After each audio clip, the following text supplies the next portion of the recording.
하나님의 크신 은혜와 우리 주 예수 그리스도의 평강이 오늘 거룩한 주일 하나님 앞에 말씀 앞에 서 있는 우리 태연의 모든 성도들과 가정 위에 함께 하시기를 주님의 이름으로 축원합니다. 지난 6월 25일은 6.25 전쟁 74주년이 되는 날이었습니다. 우리나라가 1950년 정말 끔찍한 비극적인 전쟁을 겪게 되었습니다. 6.25 전쟁을 통해서 우리나라의 군인들이 약 13만 명 정도가 목숨을 잃었고 전사를 했고, 그리고 부상당한 사람만 한 80만 명이 넘는다고 합니다. 미군의 전사자는 우리나라 통계로는 3만 3천 명, 미국의 통계로는 한 5만 명이 넘는다고 합니다. 민간인 피해는 이루 말할 수 없는 피해를 입었죠. 6.25 전쟁을 통해서 우리나라의 모든 기간 산업들이 무너져 내렸는데 신석기 시대로 돌아가는, 그러니까 우리나라가 그래도 일제시대 때는 공장도 있고 그래도 있었는데 완전히 파괴되어 버린 끔찍한 비극을 겪었습니다. 세계의 많은 나라들이 전쟁을 겪고 끔찍한 비극을 겪었는데, 그런데 그런 나라들 중에서 유일하게 우리나라만이 다시 일어나 눈부신 경제 부흥을 이루었습니다. OECD 국가가 되었고요. 그리고 우리나라는 과거에는 대한민국이 어디 있냐 그러면 아무도 몰랐었습니다. 일본 옆에 있는 나라라고 설명을 했어야 했습니다. 그러나 지금은 대한민국 하면 어디를 가든지 대접을 받는다 그래요. 우리 선교사님들 맞죠? 대한민국에서 왔다 그러면 다 인정하고 또 부러워하는 나라. BTS와 손흥민 보유국, 사람들이 가장 가고 싶은 나라, 살고 싶은 나라가 되었습니다. 간혹 가다가 북한 때문에 전쟁이 곧 임박한 것처럼 생각하는 사람들도 있지만 잘 모르는 사람들이고, 우리나라를 알면 꼭 살고 싶다, 가고 싶다, 이런 마음을 갖게 된다고 합니다. 우리는 전쟁으로 철저하게 파괴되었던 우리나라를 이처럼 훌륭하게 일으킨 그 우리의 윗세대들의 희생과 헌신을 기억하고 감사하고 존경해야 됩니다. 그리고 나라를 지키기 위해서 자기 목숨을 아낌없이 나라에 바친 그런 호국 영령들, 먼저 이 세상을 떠나신, 나라를 지키다가 돌아가신 분들을 기억하고 그분들의 희생에 감사하는 마음을 가져야 합니다. 만약에 그분들의 희생이 없었고 낙동강 전선이 뚫려서 부산까지 공사가 됐다면 우리는 지금 북한에 사는 사람들이 겪는 그런 고통스러운 삶을 살 수밖에 없었을 거예요. 우리나라의 운명은 6.25 전쟁을 겪을 때에 정말 나라를 지키기 위해서 헌신한 그분들 때문에 우리가 이렇게 잘 살게 되었다는 것, 또 이 모든 게 또 하나님의 은혜였다는 사실을 기억할 수 있었으면 좋겠습니다. 나라가 전쟁으로 파괴되었을 때에 우리나라의 운명은 그야말로 망할 운명, 저주받을 운명이었습니다. 그러나 우리나라는 세계에서 유일한 저주를 축복으로 바꾼 나라가 되었습니다. 지난 4월 11일 KBS 뉴스에 보면 이런 뉴스가 나왔어요. 우리나라가 올해 해외에 원조하는 쌀이 약 10만 톤인데 이 첫 물량이 전북 군산에서 선적이 되었다. 해외 원조를 시작한 지가 본격적으로 시작한 게 6년 만에 규모가 2배로 늘었다. 이런 뉴스였습니다. 원조를 받던 나라에서 이제는 원조하는 나라, 그리고 핵심 원조국으로 변모되었다는 거죠. 이게 얼마나 감사한 일인지 모릅니다. 인생을 바라보는 여러 가지의 이론이 있어요. 몇 가지 이론을 말씀드리면, 첫 번째는 운명론이 있습니다. 그리고 두 번째는 낙관론이 있고, 세 번째는 비관론이 있고, 그리고 마지막으로 축복론이 있습니다. 운명론이란 뭐냐? 이 세상의 모든 것들이 다 정해진 운명이 있다는 거죠. 그래서 다 잘 사는 것도 못 사는 것도 운명이라는 거죠. 불교의 윤회, 업보 이런 게 운명론입니다. 힌두교를 믿는 사람들은 다 자기의 삶에 불만을 갖지 않아요. 왜냐하면 지금의 삶은 과거 자기가 잘못 산 삶에 대한 그 벌이라고 믿기 때문에 그렇죠. 지금 잘 사는 사람은요, 과거의 전생에 뭔가 착한 일을 했기 때문에 잘 산다고 생각하는 겁니다. 어떤 사람이 잘 되면 저 사람은 전생에 착한 일을 했구나라고 생각을 해요. 비가, 가수 비 아시죠? 대학을 피하고 싶었던 사람. 그런데 그 사람이 김태희랑 결혼했잖아요. 우리나라 대표 미인하고. 그때 사람들이 한 소리가, 야, 비는 전생에 나라를 구했나 보다, 뭐 이런 얘기를 했습니다. 여러분, 전생이 있나요? 후생이 있나요? 없습니다. 그거는 그냥 운명론을 통해서 사람들을 지배하려고 했던 지배 세력들의 그런 이념에 불과한 거죠. 사실 무당에게 찾아가서 점을 치는 것도 다 운명론을 믿기 때문입니다. 여러분, 어떤 여학생이 자살하면서 엄마한테 이랬대잖아요. 엄마, 나중에 내 딸로 태어나줘. 자기가 잘하겠다는 얘기예요. 그런데 그런 일은 없습니다. 낙관론이라는 게 있어요. 낙관론은 모든 게 그냥 잘 될 거다. 잘 될 거다. 긍정적인 생각에서 기인하는 건데 다 잘 될 거야 라고 얘기하는데 이유도 없고 근거도 없어요. 근거 없이 낙관론을 이야기하는 것도 대단히 위험한 일입니다. 예루살렘이 바벨론의 포위가 되었을 때 예레미야 선지자는 하나님의 심판을 경고했습니다. 너희들의 죄악 때문에 하나님이 이 예루살렘을 심판하실 거야. 너희는 망할 거야.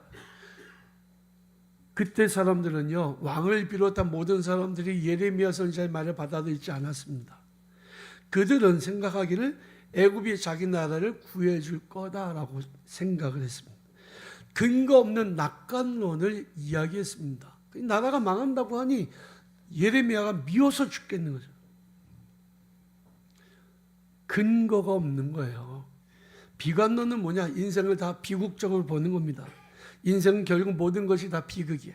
내가 태어난 것도 비극이고 결국에는 인생은 다 비극적으로 끝날 거야. 염세적인 관점으로 바라보는 태도죠.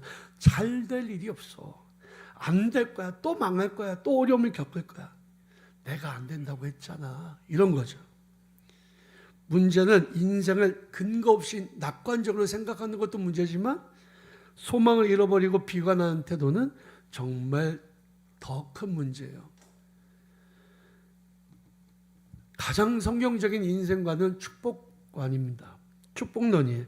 인생은 어렵고 힘든 게 많아요. 고난이 겹쳐서 오기도 해요. 하지만 우리 인생의 이 고난의 순간에 하나님이 나와 함께 하시기 때문에 인생은 비극이 아니라 축복이에요. 여러분, 고통이 있어도 결국에는 이 또한 지나가. 아멘. 이 또한 지나가고 하나님이 주시는 복을 받게 되어 있어요. 이게 하나님이 우리에게 복을 주시기 때문에 그렇다는 이 믿음을 가지고 사는 게 축복론이죠. 세상을 낙관적으로 바라보는 것은 낙관론과 비슷하지만 인생을 낙관적으로 생각하는 이유와 근거가 분명합니다. 하나님이 계시기 때문에요. 우리는 우리 인생을 어떻게 바라보고 있습니까? 여러분들 인생 어떻게 바라보고 계시나요? 인생은 비극이에요? 인생은 희극이야? 뭡니까? 우리는 우리의 운명을 축복으로 바꾸는 성도들이 되어야 될 줄로 믿습니다. 저는 성경에서 오늘 3명의 여인을 소개하려고 해요. 이 여인들은 운명적으로 좀 어려운 사람들이었지만 무엇인가 이유가 있어서 그들의 인생이 하나님이 주시는 축복으로 바뀌게 되었습니다. 어떤 여인들일까요? 첫 번째는 야곱의 아내 레아입니다. 그녀는 간절히 사모함으로 인생을 비극에서 축복으로 바꾸었다. 가장 사실은 성경에 나오는 여인들 중에서 억울하고 속상했던 여인이 레아라고 생각합니다. 레아는 한마디로 얘기하면 못생겼어요. 자기 동생 라헬은 예뻤습니다. 성경에 보면요, 레아는 시력이 약했다라고 써져 있습니다. 이 얘기는 사실 은유적인 표현이에요. 얼굴이 못생겼다. 저는 참 부러운 게 얼굴 잘생기고 키 크고 목소리 좋은 사람이에요. 그런 사람들 뭘 해도 잘 돼요. 저는 그 중에서는 목소리가 정말 좋으면 좋겠다 생각하는데 목소리가 별로 안 좋아서 제가 좀 많이 속상한 부분들이 있습니다. 운명적으로 그렇게 잘생기게 태어나고 예쁘게 태어난 사람, 속이야 어떻든 그러니까 인생이 잘 풀려나가잖아요. 야곱이 삼촌 라반의 집에서 사는데 삼촌의 일을 거들어요. 그랬더니 삼촌이 보니까 쓸만하거든요. 괜찮네. 그 당시에는 친족끼리 결혼을 했는데 팔촌 간에 결혼하는 일은 아주 흔했던 일이에요. 그런데 야곱이 가보니까 라반의 딸 중에 둘째 딸이 진짜 예쁜 거예요. 성경에 보면 beauty and pretty라고 되어 있습니다. 아주 예쁘고 너무 아름다운 여인이었습니다. 야곱이 첫눈에 반했죠. 삼촌한테 말하기를 삼촌 제가 당신의 딸을 라헬을 사랑하니 저에게 아내로 주시면 삼촌을 위해서 7년을 봉사하겠습니다. 돈 안 받고 일하겠다는 거죠. 그랬더니 삼촌이 그래 그렇게 해라 라고 말합니다. 그리고 성대하게 결혼식을 치르고 그리고 첫날 밤을 보내게 됩니다. 뭐 전기도 없고 깜깜한데 밤에 이제 천막에서 자고 아침에 깼더니 옆에 누워있는 사람이 누굽니까? 레아죠. 제가 사랑했던 여인이 아닙니다. 야곱이 화가 잔뜩 났습니다. 아니 잘 잤냐 인사도 하고 나와야 될 텐데 그것도 아마 안 했을 거예요. 일어나가지고 삼촌한테 가서 따집니다. 레아의 귀에도 소리가 들렸겠죠. 삼촌 어떻게 나를 이렇게 속일 수 있습니까? 내가 원한 건 라헬이었지 레아가 아닙니다. 어떻게 나한테 이러실 수 있습니까? 그러니까 삼촌이 말하기를 야 우리 동네에서는 언니가 먼저 시집가야 돼. 그러니까 너가 이해해라. 내가 라헬도 너한테 줄 테니 나한테 7년을 더 봉사해 라고 얘기해요. 레아의 입장에서 얼마나 자존심 상했을까요? 얼마나 속상했을까요? 그리고 이제 라헬과도 결혼을 하죠. 그런데 당연히 야곱의 사랑은 누구에게 향할까요? 라헬에게 향하겠죠. 레아는 아닙니다. 의무적으로 야곱은 레아의 장막에 가기도 하지만 그러나 언제나 그의 마음엔 일편단심 민들레 라헬이었습니다. 이 사실을 레아가 모를 일이 없죠. 얼마나 속상했을까요? 속상할 때마다 하나님 앞에 이렇게 기도하면 하나님 제 원통함을 좀 살펴주십시오. 저에게 아들을 주셔서 동생 라헬을 코를 납작하게 만들게 해주십시오 라고 기도합니다. 라헬은 라헬대로 언니가 아기를 낳을 때마다 하나님 저에게도 아기를 주십시오라고 기도하죠. 분명히 야곱은 레아가 아니라 라헬을 사랑했습니다.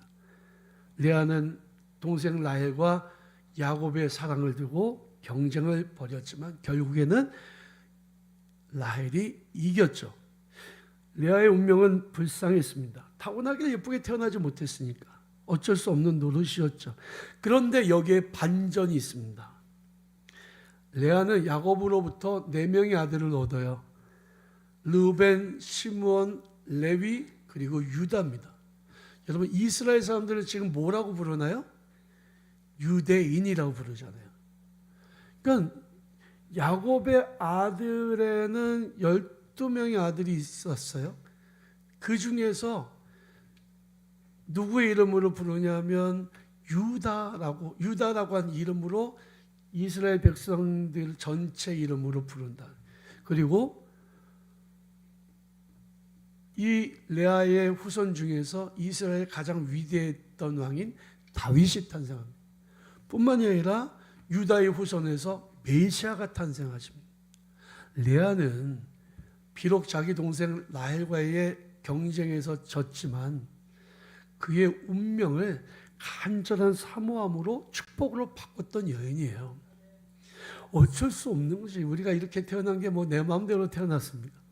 내 삶은 내가 어떻게 원해서 결정된 게 아니에요.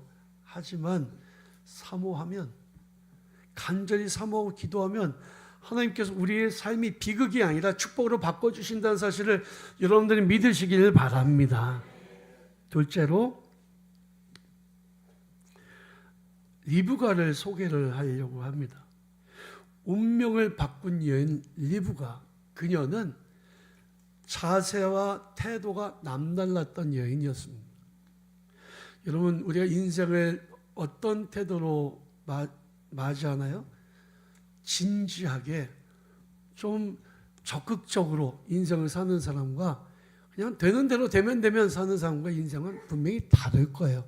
그런데 리브가는 좀 더 다른 자세였다. 어느 날 아브라함이 자기 종을 불러서 과제를 줍니다. 그의 아브라함의 아내가 사라가 죽었고, 그리고 자기 아들, 늙어서 낳은 아들 이삭이 장가 갈 때가 되었으니 이제 이 동네 이방인들 중에서 며느리를 얻고 싶지 않았던 아브라함이 자기 고향 친척 집에 가서 내 아들의 아내를 찾아와라라고 명령을 내립니다. 그 종은 믿음이 좋았던 사람이에요. 그래서 기도하면서 갑니다. 낙타를 10피를 끌고 가요. 그리고 귀금속을 많이 가지고 갑니다. 그리고 하나님 앞에 기도하기를, 하나님, 제가 가는 길이 순적하게 하셔서 내 주인의 아들의 아내를 잘 찾아올 수 있게끔 해주십시오라고 기도합니다. 그리고 드디어는 메소포타미아의 나홀의 성에 도착합니다. 성 밖 우물가에 10필의 낙타를 물을 끓여서 앉혀놓고는 기도합니다. 하나님, 이제 여인들이 저녁 때가 됐으니 우물에 물을 기르러 나올 텐데 그 기르러 나오는 여인에게 나에게 물을 달라고 하면 물을 주고, 낙타에게 물 좀 달라고 하면 낙타에게 물을 주는 그 여인이 하나님이 선택하신 내 주인의 아들의 아내로 결정하신 여인으로 알겠습니다 라고 기도합니다. 기도가 끝나자마자, 바로 끝나기도 전에 여인이 하나가 나오는데 그 여인이 리브가였어요. 리브가가 우물로 내려갑니다. 당시 우물은 두레박으로 그어 올리는 우물이 아니라 땅을 깊숙이 파서 내려가는 거예요. 그러니까 우물이 물이 적어지면 더 파고 해서 굉장히 깊죠. 항아리를 들고 내려가서 물을 길러 올라오는 이 리브가에게 종이 다가가서 말합니다. 나에게 물 좀 달라고.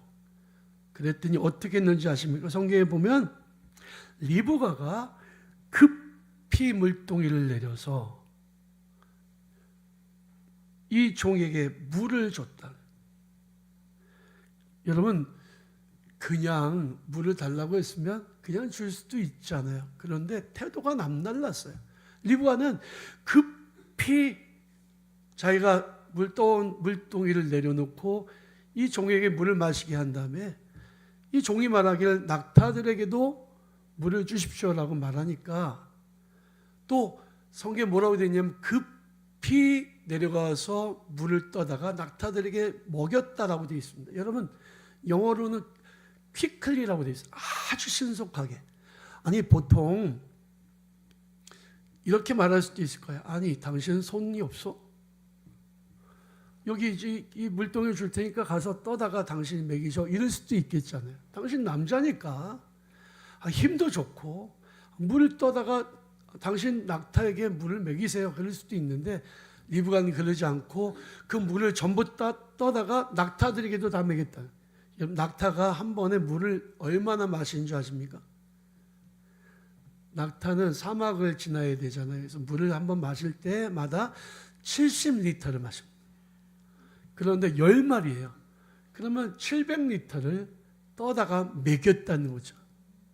남다른 자세.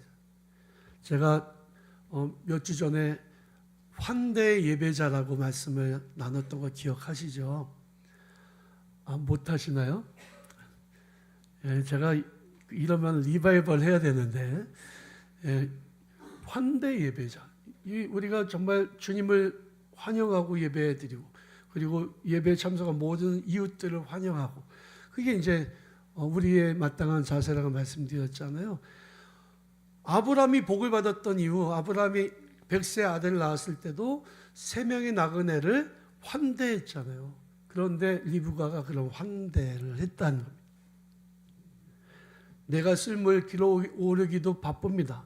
당신이 직접 물 떠오십시오 하지 않았습니다. 남다른 자세, 남다른 태도로 리브가는 손님을 대접을 했습니다. 어젠가요, 국민일보의 미션란에 나온 내용이 있습니다. 앞으로 한국교회는 환대를 해야 된다.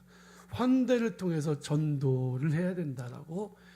이제는 환대밖에 없다. 호스피탈리티. 사람 누가 오든지 정말 기쁨으로 환영하는 거, 그게 가장 중요한 선교의 전략이다라고 학자들이 회의를 했더라고요. 여러분, 리브가가 어떻게 됐을까요? 리브가가 그 당시에 가장 유명한, 가장 큰 부자였던 아브라함의 며느리가 되었다는 거죠. 여러분, 재벌집에 시집을 갔습니다. 메소포타미아에 그냥 있었다면 그냥 시골의 촌부로 인생을 마무리하고 말았을 거예요. 그냥 운명적으로 그냥 그렇고 끝났을 것입니다. 하지만 리브가가 남다른 자세와 태도를 가지고 있었기에 그는 아브라함의 며느리가 될 수 있었고, 그리고 메시아의 조상이 될 수 있었던 거죠. 여러분, 우리의 태도를 한번 돌아봤으면 좋겠습니다. 우리는 냉소적이지 않나요? 남들이 뭐 어떻게 하든지 나만 생각하고, 나만 잘 되고, 나만 먹고, 나만 즐거우면 된다고 생각하고 있지 않습니까? 나만 복 받는 거에만 관심 있지 않으세요?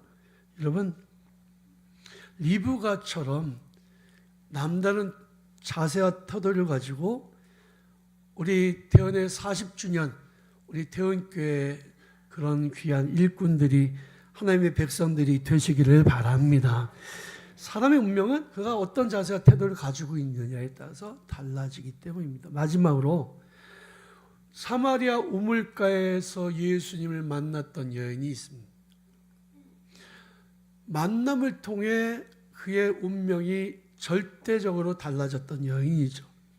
이 여인은 동네에서 유명한 여인이었습니다. 4번 남자와 살았지만 지금 살고 있는 남자도 남편이 아니에요. 행실이 좋지 않은 여인, 동네 사람들이 좋아하지 않는 여인. 그러니까 이 여인 자체도 사람들 만나는 게 싫어요. 그래서 보통 일반적으로 해가 질 무렵에 우물에 나와서 물을 기는데, 이 여인은 해가 중천에 있는 정오에 물을 기르러 나온 거예요. 사람 만나는 게 싫으니까, 두려우니까. 그때에 예수님이 그 우물가에 찾아가셨습니다.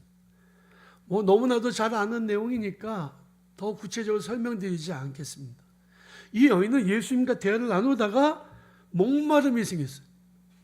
그리고 자기 영혼의 목마름을 채워달라고 강구했는데, 그때 놀라운 은혜를 경험하게 됐습니다. 그녀는 마을 사람들에게 다니면서 내가 메시아를 만났다고 증거하고 다녔습니다. 그 여인의 증거로 마을 사람들이 모두가 예수님을 만나 구원을 얻게 되었습니다. 그녀의 삶은 실패와 절망으로 끝날 수밖에 없었지만 예수님을 만나고 운명이 달라졌다는 거예요.